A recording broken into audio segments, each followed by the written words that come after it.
सर्वोच्च अदालत ने आज इस बात पर फैसला सुनाया कि स्कूल कॉलेज में हिजाब पहनकर छात्राओं का जाना सही है या फिर गलत है। 2 जजों का पैनल इस मामले की सुनवाई कर रहा था, लेकिन फैसले में दोनों जजों की राय अलग अलग थी।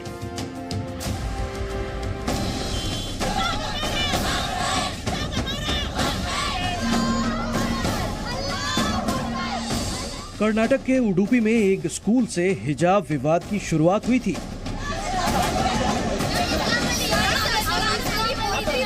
जो कर्नाटक हाईकोर्ट से सुप्रीम कोर्ट तक पहुंचा। और आज जब फैसले की घड़ी आई तो सर्वोच्च अदालत के जज ही बंट गए। कर्नाटक हाईकोर्ट का फैसला था कि स्कूल कॉलेजों में हिजाब की इजाजत नहीं दी जा सकती। इस फैसले को सुप्रीम कोर्ट में चुनौती दी गई थी।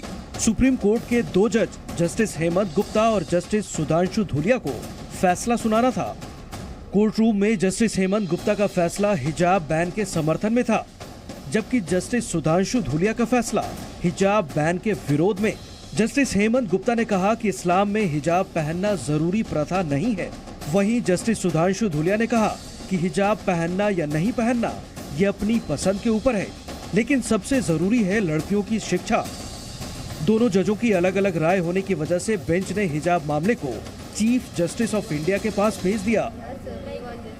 लड़की का अपना चॉइस है, वो अपने सिर पे हिजाब रखना चाहे, सिर पे अपना दुपट्टा रखना चाहे या जो भी कुछ करना चाहे, it is her own choice. ये उसके ऊपर बहुत ज़्यादा एम्फेसिस दिया है जस्टिस धूलिया ने। डिफरेंट रूल्स है और डिफरेंट गाइडलाइन से अगर गवर्न होना होगा तो उससे उसके एजुकेशन पे बहुत फ़र्क पड़ेगा। तो उन्होंने ये चीज़ के ऊपर ज़्यादा एम्फेसिस दिया है, गर्ल चाइल्ड की एजुकेशन के ऊपर।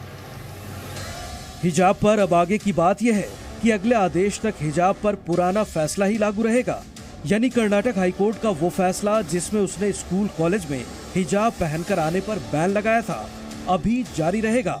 सीजेआई अब मामले की सुनवाई के लिए बड़ी बेंच का गठन करेंगे और नई बेंच अब फैसला सुनाएगी।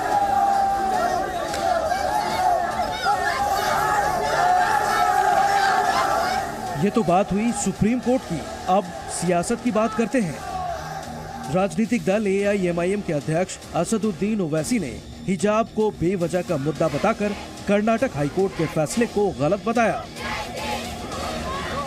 जो हाईकोर्ट का जजमेंट था वो it was bad in law और उसके कंटेंट में भी वो खराब था और उन्होंने गलत कुरानिक कमेंट्रीज एंड ट्रांसलेशन को इस्तेमाल किया।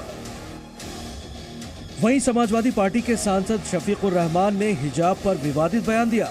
उन्होंने कहा कि अगर हिजाब हटाया जाएगा तो आवारगी और बढ़ेगी और हालात बिगड़ेंगे।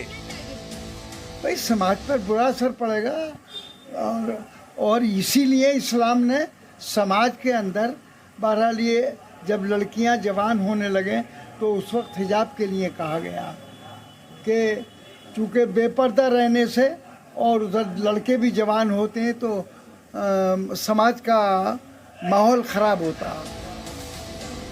कांग्रेस और बीजेपी दोनों ने बर्क के बयान की आलोचना की। शफीकुर रहमान साहब पहले भी विवादित बयान दे चुके हैं और निश्चित रूप से दुर्भाग्यपूर्ण है। मैं उनसे स्वयं सवाल करता हूं कि जो देश की माइनॉरिटी की बेटियां हिजाब नहीं पहनती तो क्या वो आवारागर्दी करती हैं? ये लोग केवल और केवल हिजाब के आड़ में इस देश में कट्टरता को बढ़ाना चाहते हैं। इस हिंदुस्तान की राजनीति में 2 शख्सियत ऐसी जिनके बयान पे कुछ भी बोलना बड़ा मुश्किल हो जाता है, जैसे बख्श साहब, वैसे विज साहब है, अनिल विज जी, हरियाणा के गृह मंत्री। वो पता नहीं किस टकसाल से निकालकर कौन सा बयान ला दें। आज उनका है कि हिजाब नहीं लगाना चाहिए। हरियाणा में बीजेपी सरकार के मंत्री अनिल विज के ट्वीट की भी विपक्ष आलोचना कर रहा है। विज ने लिखा था कि जिन पुरुषों का महिलाओं को देखकर मन मचलता था, उन्होंने ही महिलाओं को हिजाब डालने के लिए मजबूर किया। ब्यूरो रिपोर्ट, जी मीडिया।